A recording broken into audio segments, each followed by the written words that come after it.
आज की इस विस्तृत चर्चा में आपका स्वागत है।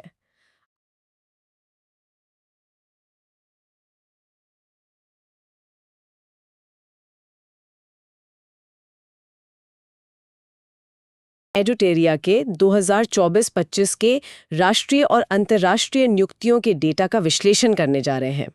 और सच कहूं तो जब मैंने पहली बार इन स्रोतों को देखा तो मेरे दिमाग में सिर्फ 3 नंबर घूम रहे थे, 23, 20 और 21। और ये नंबर कोई मामूली आंकड़े नहीं है। एकदम नहीं, ये बहुत ही दिलचस्प है। 23 नियुक्तियां उन महिलाओं की हैं जो अपने अपने क्षेत्रों में प्रथम बनी हैं। सही है। 20 बड़े अंतर्राष्ट्रीय नियुक्तियां हैं जो वैश्विक सुरक्षा और वित्त की दिशा तय कर रही हैं। और 21 ऐसे भारतीय या भारतीय मूल के लोग हैं जो ग्लोबल लेवल पर अपना दबदबा बना रहे हैं। चलिए इस पूरे मामले को सुलझाते हैं और देखते हैं कि ये आंकड़े क्या कहानी कह रहे हैं। यहाँ जो बात सबसे आकर्षक है वो ये है कि जब हम अपॉइंटमेंट्स की लिस्ट देखते हैं तो वो अक्सर बहुत उबाऊ लगती है, बस नाम और पद। लेकिन जब मैंने इन सारे डॉट्स को कनेक्ट किया तो असली कहानी समझ आई। मतलब ये सिर्फ एक लिस्ट नहीं है। बिल्कुल, ये कोई नॉर्मल लिस्ट नहीं है, बल्कि ये दुनिया के पावर स्ट्रक्चर का बदलता हुआ एक बहुत ही जीवंत नक्शा है। दुनिया अब पुराने तरीके से नहीं चल रही है।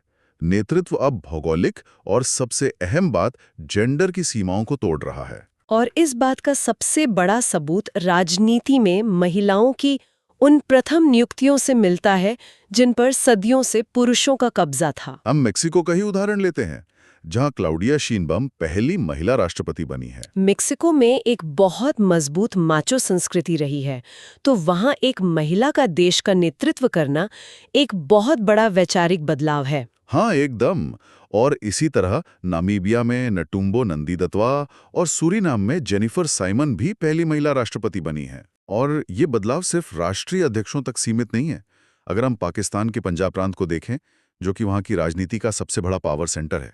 हाँ, वहाँ तो चीजें और भी जटिल हैं। बिल्कुल। और वहाँ मरियम नवाज शरीफ पहली महिला मुख्यमंत्री बनी है। ब्रिटेन के उत्तरी आयरलैंड में मिशेल ओनील का फर्स्ट मिनिस्टर बनना भी उतना ही ऐतिहासिक है, खासकर वहां के राजनीतिक इतिहास को देखते हुए। शहरों और संस्थानों में भी यही पैटर्न नजर आ रहा है। जैसे अमेरिका में मियामी की मेयर एलिन हिगिंस बनी है और राष्ट्रमंडल यानी कॉमनवेल्थ की पहली अफ्रीकी महिला महासचिव शर्ली बोचवे बनी है। 56 देशों के समूह का नेतृत्व एक अफ्रीकी महिला के हाथ में जाना बहुत बड़ी बात है। बहुत बड़ी बात है। संस्थानों की बात करें तो विश्व व्यापार संगठन यानी WTO को देखिए। डॉक्टर नेगोजी ओकोंजो-इवेला का वहां दूसरा कार्यकाल शुरू हुआ है। WTO जैसे जटिल संगठन में जहां हर देश अपने व्यापारिक हितों के लिए लड़ रहा है। हाँ, वहां दूसरा टर्म मिलना यह साबित करता है कि उनका नेतृत्व कितना प्रभावशाली रहा है। इसके अलावा विश्व बैंक की संस्था है GEF यानी ग्लोबल एनवायरनमेंट फैसिलिटी, जो पर्यावरण के लिए फंडिंग करती है। सही कहा। ये संस्था दुनिया भर में क्लाइमेट चेंज के प्रोजेक्ट्स के लिए अरबों डॉलर देती है। इसकी पहली महिला डायरेक्टर गीता बत्रा बनी है। क्लाइमेट चेंज आज के समय का सबसे अहम मुद्दा है और वहां टॉप पर किसी महिला का होना वाकई मायने रखता है। एक और दिलचस्प नाम अंतर्राष्ट्रीय ओलंपिक समिति यानी IOC से है, जहां क्रिस्टी कोवेंट्री की नियुक्ति हुई है। खेल के मैदान से प्रशासन तक का ये सफर दिखाता है कि नीतियां बनाने वाले शीर्ष पदों पर अब महिलाएं मजबूती से काबिज हो रही हैं। कुछ नाम तो सच में चौंकाने वाले हैं, जैसे ईरान की राजनीतिक और सामाजिक संरचना को हम सब जानते हैं। वहां फतीमा मुहिज्जरानी पहली महिला सरकारी प्रवक्ता बनी है। ये एक बहुत बड़ा स्टेटमेंट है वहां की सरकार की तरफ से। और अमेरिका के वर्जीनिया में गजाला हाशमी पहली भारतीय मूल की मुस्लिम महिला लेफ्टिनेंट गवर्नर बनी है। विविधता का एक और बड़ा उदाहरण। भारत के कॉर्पोरेट और शिक्षा जगत में भी ये असर साफ दिख रहा है। PNB ने इश्मनप्रीत कौर को अपनी पहली महिला ब्रांड एम्बेसडर बनाया है। इग्नू, जो दुनिया की सबसे बड़ी ओपन यूनिवर्सिटीज में से एक है, वहाँ प्रोफेसर उमा कांजीलाल पहली महिला कुलपति बनी है। लेकिन पता है, इस डेटा में एक नाम जिसने मुझे सबसे ज्यादा हैरान किया वो है सुमन कुमारी। BSF की पहली महिला स्नाइपर। हाँ, मतलब जरा सोचिए, एक स्नाइपर का काम क्या होता है? बॉर्डर पर घंटों तक बिना हिले डुले एक्सट्रीम वेदर में एक ही पोजीशन में फोकस बनाए रखना। ये सिर्फ शारीरिक ताकत नहीं बल्कि मेंटल टफनेस का काम है। हाँ, और वहां किसी महिला का पहुंचना। इसे बड़ी तस्वीर से जोड़ते हुए अगर हम देखें तो ये एक बहुत गहरा प्रणालीगत बदलाव है। सेना या पुलिस में ये सिर्फ एक पोस्टिंग का मामला नहीं है। तो फिर क्या है ये? जब महिलाएं इन कमांडिंग और कॉम्बैट भूमिकाओं में आती हैं, तो वे उन रूढ़ियों को तोड़ती हैं जो मानती थीं कि महिलाएं बहुत ज्यादा जोखिम वाले काम नहीं कर सकती। सही बात है। वे पूरे सिस्टम को बता रही हैं कि काबिलियत किसी जेंडर की मोहताज नहीं है। और भारत के रक्षा क्षेत्र में तो इस वक्त वाकई नारी शक्ति का उभार साफ दिख रहा है। डेटा के अनुसार लेफ्टिनेंट जनरल साधना सक्सेना नायर चिकित्सा सेवा की पहली महिला डीजी बनी है। और सशस्त्र बल चिकित्सा सेवा की महानिदेशक आरती सरीन बनी है। रेलवे सुरक्षा बल यानी आरपीएफ को ही लीजिए। भारतीय रेलवे दुनिया का चौथा सबसे बड़ा नेटवर्क है। करोड़ों लोग रोज सफर करते हैं।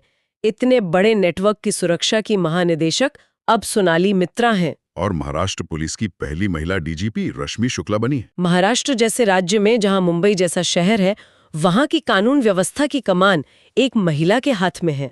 और मजे की बात यह है कि ये बदलाव डेस्क जॉब से लेकर सीधे मोर्चे तक है। भारतीय नौसेना में आस्था पुनिया का पहली महिला फाइटर पायलट बनना इसका सबसे शानदार उदाहरण है।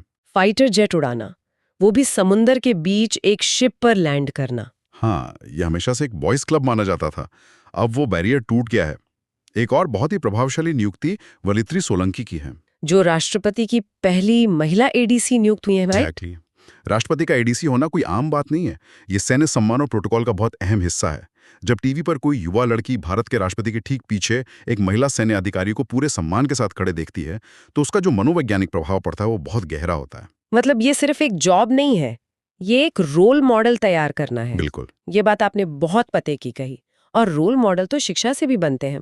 अलीगढ़ मुस्लिम विश्वविद्यालय, जिसका 100 साल से भी ज्यादा का इतिहास है, वहां पहली बार नेमा खातून महिला कुलपति नियुक्त हुई हैं। और नागपुर विश्वविद्यालय में भी पहली बार मनाली मकर्द और सागर महिला कुलपति बनी हैं। शिक्षा के शीर्ष पर महिलाओं का आना मतलब आने वाली पीढ़ियों की सोच में सीधे तौर पर एक समावेशी नजरिया डालना।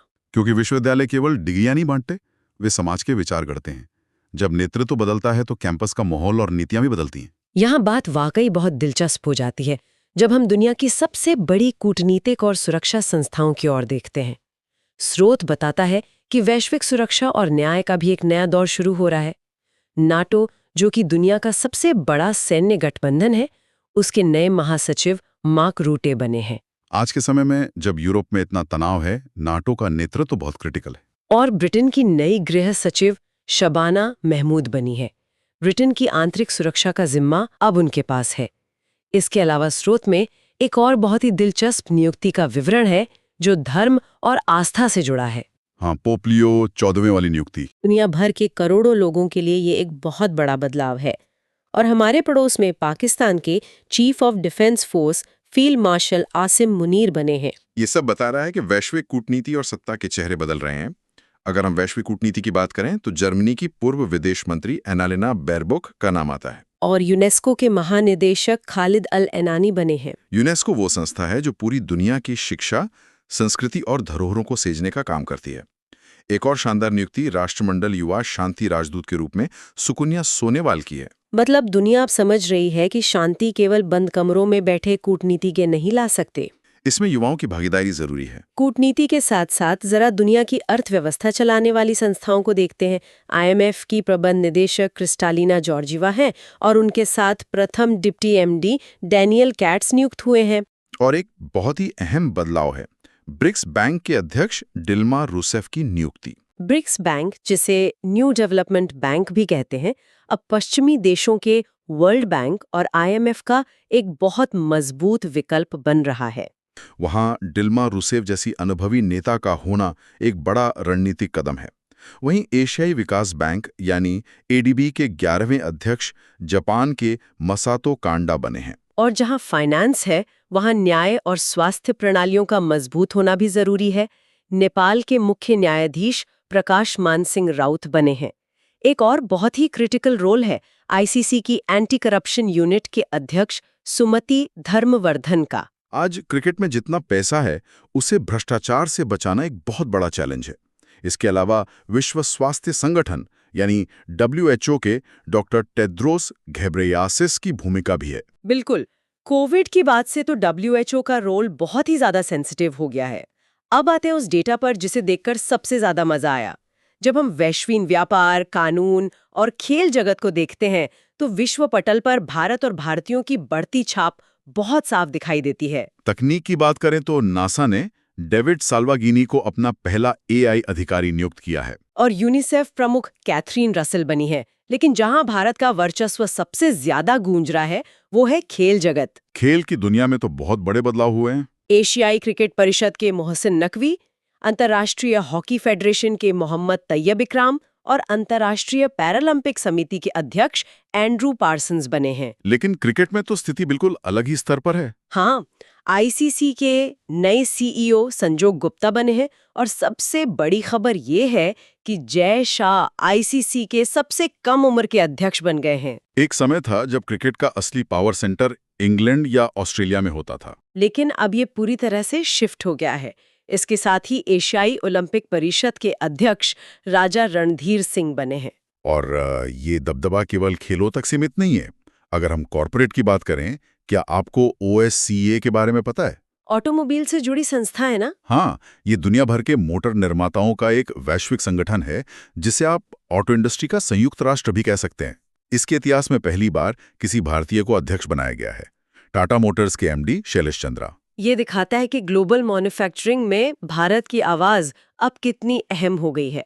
इसी तरह इंडियन चेंबर ऑफ कॉमर्स के अध्यक्ष ब्रिजभूषण अग्रवाल बने हैं। और कनाडा की एक बहुत बड़ी निवेश कंपनी है फेयरफैक्स, वहां वरिष्ठ सलाहकार के पद पर अमिताभ कांत की नियुक्ति हुई है। ग्लोबल इन्वेस्टमेंट के मामले में भारतीय रणनीतिकारों पर दुनिया का भरोसा लगातार बढ़ रहा है। ये भरोसा सिर्फ कॉर्पोरेट जगत तक नहीं है, न्याय और सुरक्षा जैसी क्रिटिकल एजेंसियों में भी भारतीय अपनी जगह बना रहे हैं।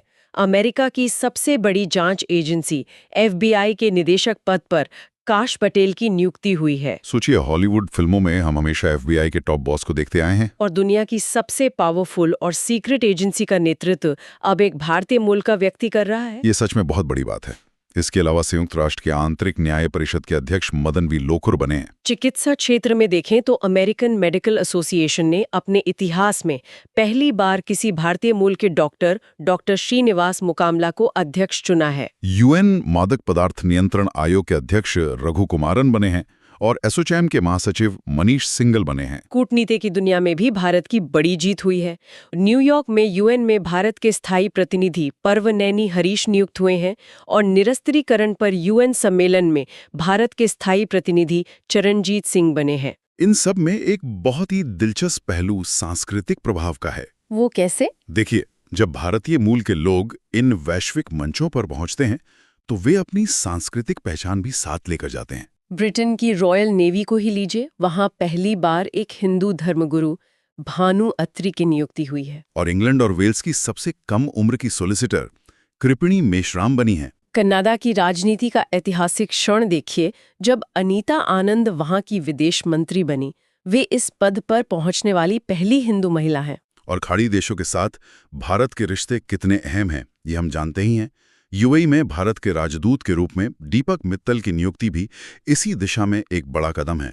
इतने सारे नाम, इतने सारे फील्ड्स। ये डेटा वाकई ये साबित करता है कि प्रभाव सिर्फ कुछ गिनी चुनी जगहों तक सीमित नहीं है। और अब इस चर्चा के सबसे आखिरी और शायद सबसे रोमांचक हिस्से की तरफ चलते हैं, जिसे स्रोत ने भविष्य के निर्माता कहा है, जो हमें सीधे अंतरिक्ष और तकनीक की दुनिया में ले जाता है। अंतर्राष्ट्रीय स्पेस स्टेशन यानी ISS के कमांडर माइकल फिके बने हैं।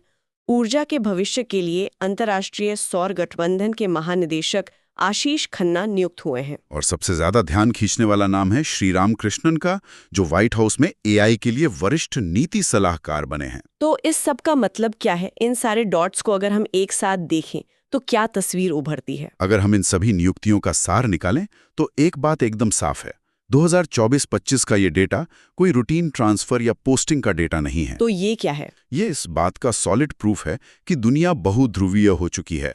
अब किसी एक देश या एक जेंडर का एकाधिकार नहीं है। महिला सशक्तिकरण अब सिर्फ भाषणों का हिस्सा नहीं है, वो डिसीजन मेकिंग कुर्सियों पर बैठकर सिस्टम को बदल रहा है। और भारतीय मूल के पेशेवर भी। हाँ, वे अब सिर्फ IT कंपनियों के बैकएंड पर नहीं है, बल्कि वो फ्रंटलाइन कूटनीति, रक्षा, न्याय और अंतरिक्ष की नीतियां बना रहे हैं। ये एक बहुत ही पावरफुल नजरिया है। इस विस्तृत चर्चा को खत्म करने से पहले एक बात जो मेरे दिमाग में आ रही है और जो इस डेटा को देखने के बाद शायद हम सबको सोचनी चाहिए। जैसे जैसे नासा में AI ऑफिसर और व्हाइट हाउस में एआई एडवाइजर जैसे बिल्कुल नए और ताकतवर पद बन रहे हैं, क्या ऐसा हो सकता है कि आने वाले दशक में दुनिया की असली पावर पारंपरिक राजनेताओं के हाथ में ना रहे? ये सोचने वाली बात है। क्या भविष्य की महाशक्तियां और नीतियां वही लोग तय करेंगे जो आर्टिफिशियल इंटेलिजेंस और अंतरिक्ष के संसाधनों को कंट्रोल करते हैं? ये एक ऐसा सवाल है जो हमें इस पूरी राजनीति और कूटनीति को एक बिल्कुल नए चश्मे से देखने पर मजबूर करता है। इस पर जरूर सोचिएगा। आज की इस विस्तृत चर्चा में बस इतना ही। जुड़ने के लिए बहुत बहुत धन्यवाद।